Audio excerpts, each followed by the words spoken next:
गोपालगंज गांव में एक मशहूर ढाबा था, बिहारी मटन वाला, जिसका मालिक रामू अपने घमंड के लिए दूर दूर तक जाना जाता था। लोग कहते थे, मटन तो बढ़िया बनाता है, पर बात करने का अंदाज ऐसा जैसे राजा से बात हो रही हो। वह उस दिन किसी ग्राहक पर चिल्ला रहा था, तभी वहां एक आदमी आया और बोला, सेठ जी, आज मेरे पास थोड़े पैसे कम हैं, क्या मुझे आप बिहारी मटन खिला दोगे? मैं आपसे वादा करता हूँ कल आऊँगा और आपके पैसे दे जाऊँगा, पर आज मुझे बहुत जोरों से भूख लगी है और मेरे पास थोड़े पैसे कम हैं। कृपा करके मुझे एक प्लेट अपना मटन खिला दो। इतना सुनते ही रामू गुस्से से बोला, अरे हट रे बुड़बक, जब तेरे पास पैसे नहीं है तो क्या यहाँ भीख मांगने आया है? तुझे ये पता ही है, ये रामू का ढाबा है, यहाँ उधारी नहीं मिलती। चल निकल यहाँ से। सेठ जी, इतना घमंड करना अच्छी बात नहीं है। याद रखना, वक्त बदलते देर नहीं लगती और यही अहंकार किसी दिन तुम्हारे आलीशान ढाबे को मिट्टी में मिला देगा। ऐसे ही सेठ ग्राहकों और जो सेठ के नीचे काम करते थे उन पर चिल्लाता रहता। और उसी गांव में निखिल नाम का एक सीधा साधा नौजवान रहता था। शहर में पढ़ाई की और एक अच्छी डिग्री हासिल की, पर नौकरी नहीं मिली। जेब खाली थी पर हौसला ऊंचा। हर रोज वह सेठ का ढाबा देखता और मन ही मन में सोचता हुआ बोला, एक दिन मैं भी अपना ठेला लगाऊंगा और लोगों को ऐसा स्वाद दूंगा जो दिल में उतर जाए। आज तो मैं इस घमंडी सेठ के मटन का राज जान कर ही रहूंगा। आखिर इतना स्वादिष्ट मटन ये कैसे बनाता है। सेठ अपने मटन में एक गुप्त मसाला डाला करता था और इसी मसाले के दम पर आज सेठ का ढाबा चल रहा था। निखिल चलते चलते सेठ के ढाबे के पास पहुंच जाता है और फिर मुस्कुराते हुए कहता है, सेठ जी, क्या आप मुझे मटन बनाना सिखा सकते हैं? आप आखिर कैसे मटन बनाते हैं जो इतना स्वादिष्ट लगता है? मैं 2-3 दिनों से यहाँ आ रहा हूँ और आपको गुस्से में देखकर डर के मारे चला जाता हूँ, पर आज बड़ी हिम्मत जुटाकर आपके ढाबे के पास आया हूँ। क्या आप मुझे ये लाजवाब मटन बनाना सिखा सकते हैं? मैं बस आपके हाथ का हुनर करीब से देखना चाहता हूँ। सेठ ने उसकी ओर गुस्से से देखा और बिना कोई हमदर्दी जताते हुए बोला, अरे तुझे क्या लगता है कि कोई यहाँ पर खाली बैठा है? चल निकल यहाँ से। जब देखो तब मुंह उठाकर चले आते हो। तुझको पता होना चाहिए कि गांव से लेकर शहर तक सिर्फ एक ही ढाबा मशहूर है और वो मेरा है। मेरे इस खानदानी हुनर और गुप्त मसाले को सीखना तेरे बस की बात नहीं है, समझा? माफ कर दो सेठ जी, मुझे लगा शायद आप अपना गुप्त मसाला बता देंगे, पर आप तो गुस्सा हो गए। सारी गलती मेरी ही है कि मैंने आपसे इतनी बड़ी बात पूछ ली। आपकी बराबरी करना तो दूर, मैं तो आपके ढाबे की धूल के बराबर भी नहीं हूँ। हाँ, तू सच बोल रहा है। सारी गलती तेरी ही है जो यहाँ मुंह उठाकर आ गया मेरा गुप्त मसाला पूछने के लिए। तुझे क्या लगता है मैं अपना गुप्त मसाला बताकर अपना ढाबा बंद करवाना चाहूंगा? ये मसाला मेरी जागीर है, कोई खैरात नहीं। चुपचाप यहाँ से चला जा, नहीं तो तुझे धक्के मारकर बाहर फेंक दूंगा। दोबारा इधर नजर भी मत आना। सेठ की इतनी बात सुनकर तुरंत निखिल वहां से अपने घर की तरफ निकल पड़ता है और अपने घर आ जाता है। अपने घर आकर अपनी पत्नी तनु से उदास होकर कहता है, सुनो तन्नू, आज मैं रामू सेठ के ढाबे पर गया था। उसने मुझसे बहुत बदतमीजी से बात की और मेरा अपमान किया। मुझे उस पर बहुत गुस्सा आ रहा था, पर मैंने खुद को रोक लिया। अब मैंने ये ठान लिया है कि जब तक मैं अपना खुद का एक ढाबा नहीं खोल लेता और उसे अपनी काबिलियत नहीं दिखा देता, तब तक मैं चैन से नहीं बैठूंगा। निखिल की पत्नी ने उसकी ओर देखा और बोली, अरे उसकी तो पुरानी आदत है जी, और अपने गांव के लोग भी न जाने कैसे हैं। वे हमेशा उस घमंडी सेठ के ताने और कड़वी बातें भी सुनते हैं, उधर ही जाकर खाना भी खाते हैं और ऊपर से उसकी गालियां भी सहते हैं। इसी वजह से वह सेठ अपनी मनमानी करता है और लोगों की मजबूरी का फायदा उठाकर इतना महंगा मटन बेचता है। अरे तो उसकी मनमानी अब और ज्यादा दिन नहीं चलेगी। बस मैं किसी तरह असली बिहारी स्टाइल मटन करी बनाना सीख जाऊं, फिर देखना मैं अपने गांव में बिहार की वही फेमस चंपारण मटन करी बेचूंगा और उस घमंडी सेठ का सारा धंधा चौपट कर दूंगा। इतना बोलकर वो तुरंत अपने घर से निकल पड़ता है, एक नई उम्मीद लेकर, और फिर एक पेड़ के नीचे बैठकर सोचने लगता है। तभी घूमते घूमते हरी काका उसके पास आ जाते हैं। निखिल को इतना परेशान देखकर हरी काका उससे पूछते हैं, अरे निखिल बेटा, क्या हो गया? इस कच्ची उम्र में इतनी बड़ी टेंशन क्यों लिए बैठे हो? चेहरे पर इतनी मायूसी शोभा नहीं देती। मुझे बताओ, आखिर ऐसी क्या मुसीबत आ गई जो तुम अकेले यहाँ गुमसुम बैठे हो? काका अब क्या बताऊं, मैं अपना खुद का एक ठेला लगाना चाहता हूं, असली बिहारी मटन करी का। इसलिए मैं रामू के ढाबे पर यह पूछने गया था कि आखिर वो अपनी मटन करी कैसे बनाता है, पर उसने मुझसे बहुत बदतमीजी से बात की और बेइज्जत करके वहां से निकाल दिया। चलो, मटन तो मैं जैसे तैसे मेहनत करके बना भी लूंगा, पर उसके उस खास सीक्रेट मसाले वाली करी का स्वाद कैसे ला पाऊंगा? वही तो असली चुनौती है जो मुझे चैन से बैठने नहीं दे रही। तो इसमें भी कोई बहुत बड़ी बात नहीं है बेटा। मैं तुम्हें कुछ बुनियादी मसालों के नाम बता रहा हूँ और तुम उन्हें घर पर जाकर तसल्ली से बना लेना। देखो, तुम एक छोटा सा काम करो। तुम सबसे पहले सेठ की दुकान से 1 प्लेट मटन करी खरीद लाओ और उसके बाद अपने घर में अपनी पूरी मेहनत लगाकर मटन तैयार करो। जब तुम्हारा मटन बन जाए तब दोनों के स्वाद को चखकर आपस में मिलाना। अगर तुम्हारा बनाया हुआ मटन उसकी बराबरी ना कर पाए तो मसालों की मात्रा को थोड़ा और बढ़ाओ। तब तक मसालों में हेरफेर करते रहो जब तक कि तुम्हारा स्वाद उसके मटन को मात ना दे दे। अरे काका, आपने क्या लाजवाब राय दी है। आज मैं तुरंत बाजार से ताजे और खड़े मसाले लेकर आऊंगा और रफी मियाँ से ताजा मटन खरीदूंगा। फिर घर पर उस मटन को पूरी लगन और मेहनत के साथ बनाऊंगा और आपने जैसा बोला है बिल्कुल वैसा ही करूंगा।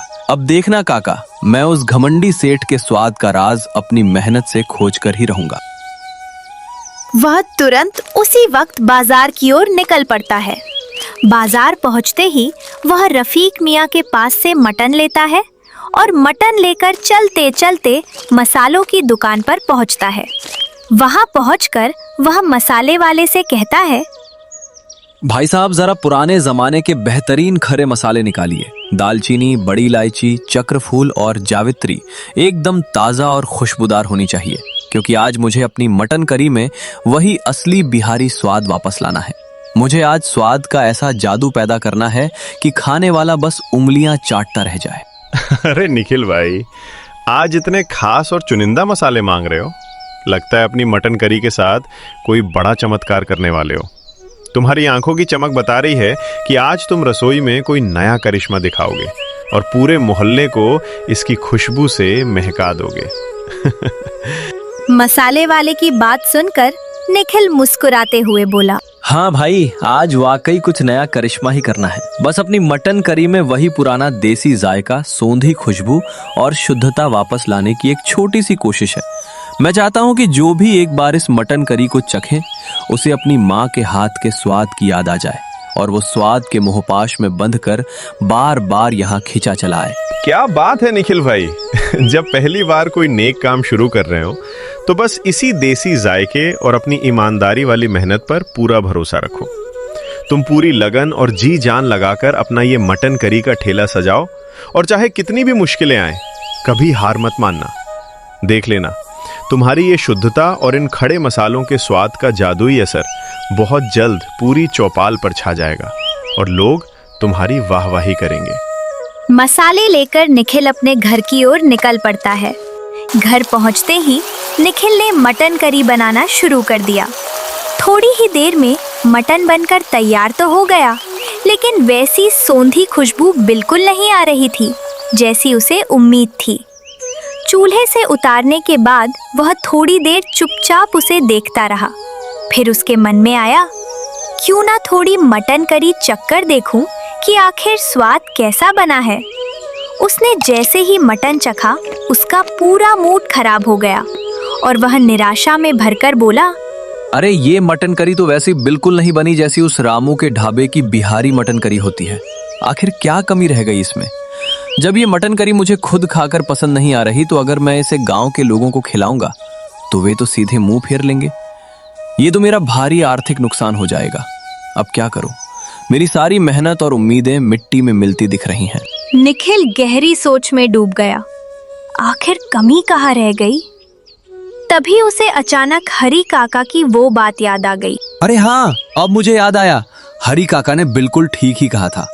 सबसे पहले मुझे बिना देर किए रामू के ढाबे से 1 प्लेट मटन करी लानी होगी। पहले मैं उसके स्वाद की गहराई को समझूंगा और फिर अपनी मटन करी चखूंगा। तभी तो मैं बारीकी से दोनों की तुलना कर पाऊंगा कि आखिर मेरी तैयारी में कमी कहाँ रह गई है। मुझे अभी इसी वक्त जाकर रामू के यहाँ से मटन लाना होगा, तभी बात बनेगी। निखिल बिना वक्त गवाए तुरंत रामू के ढाबे की ओर निकल पड़ा।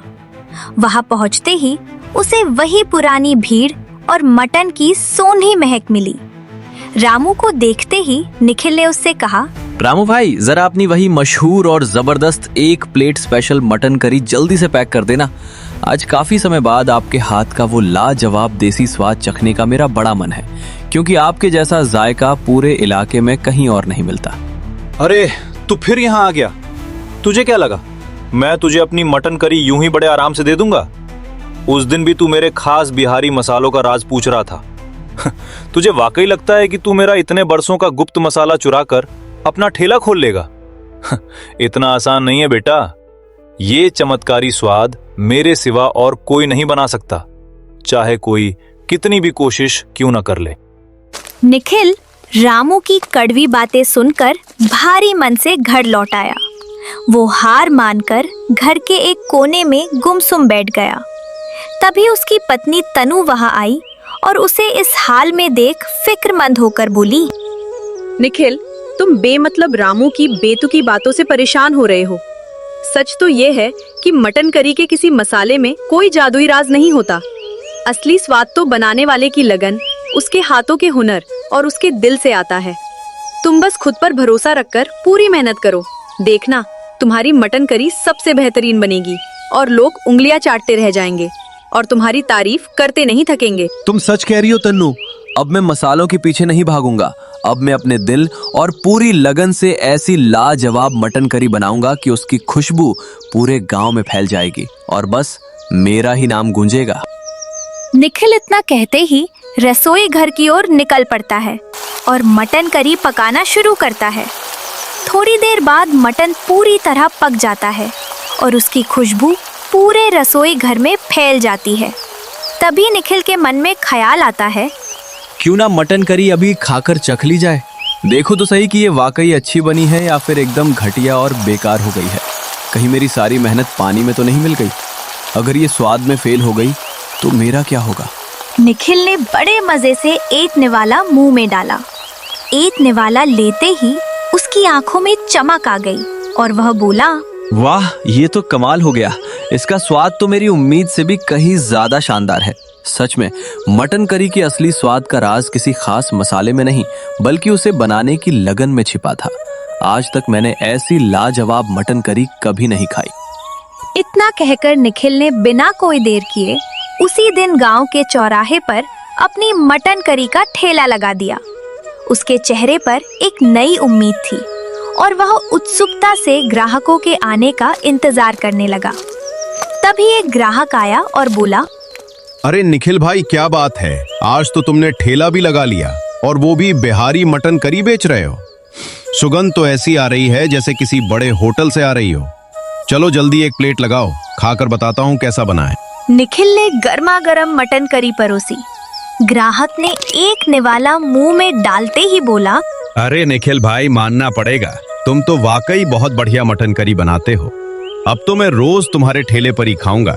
हाँ भाई, उस सेठ की दुकान गई भार में, ना स्वाद है ना सस्ता है। कल से मैं रोज आऊंगा और मेरा हिस्सा पहले से रख लेना। देखते ही देखते उसके ठेले पर ग्राहकों की भीड़ लग जाती है और शाम तक सारी मटन करी बिक जाती है। घर पहुंचकर जब वह पैसे गिनता है तो उसकी आंखें खुली की खुली रह जाती है। पैसों को देखकर उसकी पत्नी तनु कहती है, अगर इसी तरह दुकान चलती रही तो बहुत जल्द हमारे पास पैसे ही पैसे हो जाएंगे।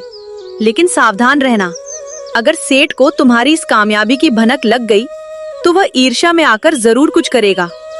इसलिए हमेशा अपनी सुरक्षा के लिए चौकन्ना रहना और किसी पर भी आंख बंद करके भरोसा मत करना। अरे मेरी भाग्यवान, तुम फिक्र मत करो। अब जब ठेला लगा ही लिया है तो डर कर बंद नहीं करूंगा। मुझे तो बस लोगों का प्यार चाहिए।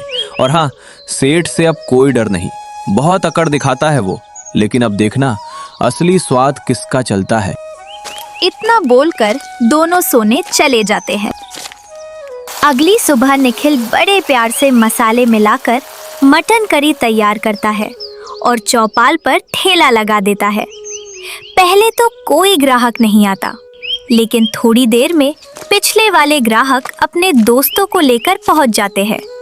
उधर सेठ की दुकान पूरी तरह सुनसान पड़ी होती है और वह आसमान की तरफ देखकर बोलता है, हे भगवान, ये क्या हो गया? मेरी दुकान पे तो एक भी ग्राहक नहीं आ रहा। अगर ऐसे ही चलता रहा तो मैं तो सड़क पर भीख मांगने लगूंगा। जरूर किसी ने नई दुकान खोली है। इतना बोलकर सेठ रामू गांव घूमने लगता है और देखता है कि कोई नई दुकान तो नहीं खुली है। तभी उसे निखिल का ठेला दिखता है। वो फौरन निखिल के ठेले पर पहुंचता है और गुस्से में बोलता है, ओए निखिल के बच्चे, ये क्या घटिया चाल चल दी तूने? अपनी इस मामूली सी दुकान के चक्कर में तूने मेरा पूरा जमा जमाया धंधा चौपट कर दिया है। तेरी हिम्मत कैसे हुई मेरे ग्राहकों को फुसलाने की? इसीलिए तो अब मेरे पास लोग नहीं आ रहे हैं। सब तेरी इस 2 कौड़ी की दुकान पर भीड़ लगा रहे हैं। अगर आप लोगों से सही बात करते और उन्हें प्यार से खिलाते तो लोग भला क्यों नहीं जाते आपके पास? मैंने तो किसी को जबरदस्ती रोक के नहीं रखा है। ये सब अपनी मर्जी से स्वाद लेने आते हैं। आखिर ग्राहक वहीं जाता है जहां उसे इज्जत और अच्छा खाना मिलता है। अरे नालायक, तू कल का छोकरा अब मुझे व्यापार सिखाएगा? जिसे मैंने कभी अपने यहाँ बर्तन धोने के लायक भी नहीं समझा, वो आज मुझे टक्कर देने की हिम्मत कर रहा है। तू भूल मत, इस पूरे इलाके में सेठ रामू का नाम चलता है और मेरी बराबरी करना तेरे बस की बात नहीं। हाँ सेठ जी, लेकिन अब तो लोगों की जुबान पर स्वाद रहता है, नाम नहीं। और मैं जो स्वाद बनाता हूँ वो अपनी खुद की मेहनत से बनाता हूँ। बहुत अकड़ दिखा रहा है। कल सुबह तक तेरा ठेला यहाँ से गायब कर दूंगा। तभी एक ग्राहक निखिल की साइड लेते हुए बोला, सेठ जी, धमकी देने से रोटी नहीं सिकती। आपने सालों तक लोगों से ऊंचे दाम लेकर उन्हें ठगा। अब जब कोई सही दाम पर अच्छा खाना दे रहा है तो आपको तकलीफ हो रही है। चलिए, डराने से बेहतर है कि आप भी अपने मसाले सुधार लीजिए। मुकाबला स्वाद से कीजिए, धमकी से नहीं। इतना सुनते ही रामू चुपचाप अपने घर चला गया। उस दिन से चौपाल पर निखिल का नाम गूंजने लगा। लोग दूर दूर से उसकी बिहारी मटन करी खाने आने लगे। लेकिन सेठ के मन में जलन का कीड़ा अब जहर बन चुका था। अगर उस निखिल का ठेला ऐसे ही चलता रहा तो गांव के बाजार से मेरा नाम पूरी तरह मिट जाएगा। मुझे जल्द ही कोई ऐसी गंदी चाल चलनी होगी जिससे गांव वालों का भरोसा उस पर से हमेशा के लिए उठ जाए और वो अपना बोरिया बिस्तर समेटने पर मजबूर हो जाए। और उधर निखिल के ठेले पर भीड़ बढ़ गई और सब लोग बिहारी मटन करी का मजा उठा रहे थे। शाम तक पूरा ठेला खाली हो गया और निखिल ठेला समेटकर अपने घर की ओर निकल पड़ता है। घर में उसकी पत्नी तनु उसका इंतजार कर रही थी। उसकी पत्नी उसे देखते ही बोली, क्या जी, आज फिर से आपकी वो चटपटी बिहारी मटन करी पतीले से पूरी तरह साफ हो गई क्या? हम तो यहाँ हाथ धोकर और पेट में चूहे दौड़ाकर कब से इसी के इंतजार में बैठे थे। कम से कम एक निवाला तो हमारे लिए बचाना चाहिए था ना। अरे तन्नू, अब इसमें मेरी क्या गलती? मेरी बनाई बिहारी मटन करी के तो पूरे गांव वाले दीवाने हैं। अब सबको पता चल गया है कि रामू सेठ बेईमानी करता है, इसलिए कोई उसके पास खाने नहीं जाता। मेरे हाथ का स्वाद ही ऐसा है कि पतीला कब साफ हो गया पता ही नहीं चला। निखिल, मुझे आप पर पूरा भरोसा है। आपकी बनाई बिहारी मटन करी का स्वाद ही ऐसा है कि पूरा गांव आपका दीवाना हो गया है। अच्छा ही हुआ कि उस बेईमान रामू सेठ की असलियत सबके सामने आ गई। अब सबको पता है कि असली और शुद्ध स्वाद सिर्फ आपके पास है। तनु, अब काफी रात हो गई है, हमें सोने जाना चाहिए। कल सुबह फिर से वही बिहारी मटन करी की खुशबू पूरे गांव में फैलानी है, क्योंकि अब उन बेचारे गांव वालों को उस बेईमान रामू सेठ के भरोसे नहीं छोड़ा जा सकता। इतना कहकर दोनों सोने चले जाते हैं।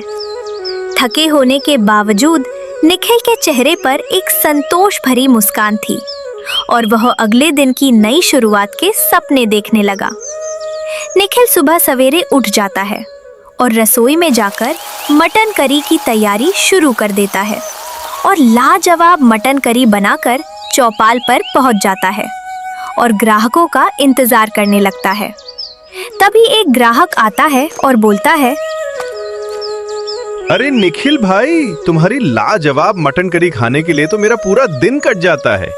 सच कहूं तो कल रात से ही तुम्हारी उस करी का स्वाद मेरी जुबान पर चढ़ा हुआ है, इसलिए आज मैं दुकान खुलते ही सबसे पहले दौड़ा चला आया हूं। अरे आपके जैसे ग्राहकों के प्यार की वजह से ही तो मैं इतनी सुबह उठकर मेहनत करता हूँ। बस 2 मिनट रुकिए, आज की मटन करी तो और भी लाजवाब बनी है। गर्मा गर्म स्वाद चखिए, फिर बताइएगा कि कल से बेहतर है या नहीं। इतने में ही एक और ग्राहक आया और निखिल उससे बात करने साइड में चला गया। तभी रामू पीछे से आया और मटन करी में छिपकली डालकर चला जाता है। उसके जाने के बाद वह ग्राहक बोला जिससे निखिल बात कर रहा था, अरे निखिल भाई, जरा मुझे भी जल्दी से एक प्लेट गर्मा गर्म मटन करी देना। इसकी खुशबू इतनी लाजवाब है कि अब मुझसे बिल्कुल भी सब्र नहीं हो रहा है। बस मन कर रहा है कि अभी इस स्वाद का लुत्फ उठा लूं। निखिल ने शौक से गर्मा गर्म मटन करी ग्राहक को परोसी। ग्राहक ने मटन करी को देखा और गुस्से से बोला, ओए निखिल, तू मुझे मटन करी खिला रहा है या छिपकली करी? जरा अपनी आंखों से इस प्लेट में देख लो भाई लोग। अब आप खुद ही समझ जाओ कि ये हमें खाने के नाम पर क्या जहर परोस रहा है और हमारी सेहत के साथ कितना बड़ा खिलवाड़ कर रहा है। नहीं भाई साहब, ये कैसे हो सकता है? मेरा विश्वास कीजिए, मैंने अपने हाथों से ताज़ा मटन बनाया है और उसमें ऐसा कुछ भी नहीं था। ये जरूर किसी ने मेरे खिलाफ कोई बड़ी साजिश रची है ताकि मेरा नाम और मेरा काम दोनों मिट्टी में मिल जाए। भला मैं अपने ग्राहकों की जान के साथ खिलवाड़ क्यों करूंगा? चुप कर। अब अपनी इन चिकनी चुपड़ी बातों से हमें बेवकूफ मत बना। अपनी आंखों के सामने दिख रहे इस सबूत को हम झुठला नहीं सकते। तू हमें जहर खिलाकर हमारी जान लेना चाहता है क्या? आज के बाद कोई भी इस ठेले के पास फटकना मत। ये आदमी हमारी सेहत के साथ खिलवाड़ कर रहा है। गांव वालों, मेरी बात का यकीन मानिए, मुझे पूरा भरोसा है कि ये सब उस नीच रामू सेठ की घटिया करतूत है। वो जलन के मारे किसी भी हद तक गिर सकता है और बस यही चाहता है कि मेरा ठेला हमेशा के लिए बंद हो जाए। आप लोग यही रुकिए और कहीं मत जाना। मैं अभी दूध का दूध और पानी का पानी करके आता हूँ। वो उसी वक्त अपना ठेला छोड़कर सीधा पुलिस स्टेशन गया और पुलिस वालों को लेकर रामू सेठ के ढाबे पर पहुंच गया। पुलिस की वर्दी और उनके कड़े तेवर देखते ही रामू सेठ के चेहरे का रंग उड़ गया और वो बुरी तरह थर थर कांपने लगा। रामू डरते हुए बोला, अरे दारोगा जी, आप लोग अचानक यहाँ मेरे ढाबे पर कैसे? मेरा यकीन मानिए, मैंने कुछ भी गलत नहीं किया है। ज्यादा शरीफ बनने का नाटक मत कर रामू। हमें सब पता है कि तूने निखिल के काम को बर्बाद करने के लिए क्या नीच हरकत की है। सीधा सीधा सच उगल दे, वरना थाने की हवालात में जब डंडे पड़ेंगे तो तू खुद ब खुद सब कुछ कबूल कर लेगा। हमें अपनी उंगलियों पर नचाने की कोशिश मत कर। इतना सुनते ही रामू सेठ अपना कसूर छुपाते हुए बोला, अरे निखिल, आखिर मैंने तेरा बिगाड़ा ही क्या है जो तू बेवजह मुझ पर इतना भड़क रहा है? बिना किसी पक्के सबूत के मुझ जैसे शरीफ आदमी पर ऐसे झूठे इल्जाम लगाना तुझे शोभा नहीं देता। जरा अपनी जुबान को लगाम दे। सेठ, साफ साफ सच बोलो। तुम ही ने नीच हरकत करते हुए मेरे मटन करी में छिपकली डाली थी ना? अपनी इस गंदी करतूत को अब और मत छुपाओ, क्योंकि तुम्हारी आंखों का डर साफ बता रहा है कि तुम ही गुनहगार हो। इतना सुनते ही पुलिस वाला अपनी मूंछों पर ताव देते हुए कड़क आवाज में रामू सेठ की तरफ आंखें तरेर कर बोला, देख रामू, मैंने तेरे बारे में बहुत कुछ सुना है कि तू गांव वालों से बदतमीजी करता है, बासी मटन बेचता है और लोगों को सरेआम लूटता भी है। मुझे पूरा भरोसा है कि निखिल के मटन करी में छिपकली तूने ही डाली है। अगर अभी अपना गुनाह कबूल कर लेगा तो शायद रहम मिल जाए, लेकिन अगर झूठ बोलते पकड़ा गया तो अपनी पूरी जिंदगी जेल की सलाखों के पीछे सड़ा कर रख दूंगा और चक्की पीसते पीसते तेरी जवानी निकल जाएगी। रामू सेठ बुरी तरह टूट गया और पुलिस के पैरों में गिरकर अपना सारा जुर्म कबूल कर लिया। हाँ दरोगा जी, मैं मानता हूँ कि निखिल की मटन करी में छिपकली मैंने ही मिलाई थी, दरअसल मैं इसकी तरक्की से जलने लगा था, क्योंकि सारे ग्राहक मेरे ढाबे को छोड़कर निखिल के ठेले पर मटन खाने जाने लगे थे। बस इसीलिए मैंने इसे बर्बाद करने के लिए ये नीच चाल चली थी, ताकि इसका धंधा पूरी तरह ठप हो जाए। रामू, अब तेरे इस दिखावटी पछतावे का कोई मोल नहीं है। तूने अपनी जलन और लालच में आकर न केवल एक ईमानदार आदमी का नाम खराब किया, बल्कि लोगों की जान के साथ भी खिलवाड़ किया है। अब तुझे अपने हर एक गलत काम का हिसाब कानून को देना होगा। चल अब सीधा थाने, वहीं तेरी अकल ठिकाने आएगी। दरोगा जी के इशारे पर पुलिस वाले रामू सेठ को अपने साथ लेकर चले गए, जिसे देखकर पूरा गांव सन्न रह गया। गांव वालों को अपनी गलती का एहसास हुआ और उन्होंने निखिल के पास जाकर उससे माफी मांगी। लालची रामू का ढाबा अब वीरान पड़ा था, जबकि ईमानदार निखिल का मटन करी का ठेला एक बार फिर ग्राहकों की भीड़ और भरोसे से चमक उठा। इस कहानी से हमें ये सीख मिली कि कभी हमें लालच करना नहीं चाहिए और हमेशा अच्छे कर्म करने चाहिए। और ये कहानी यही समाप्त होती है।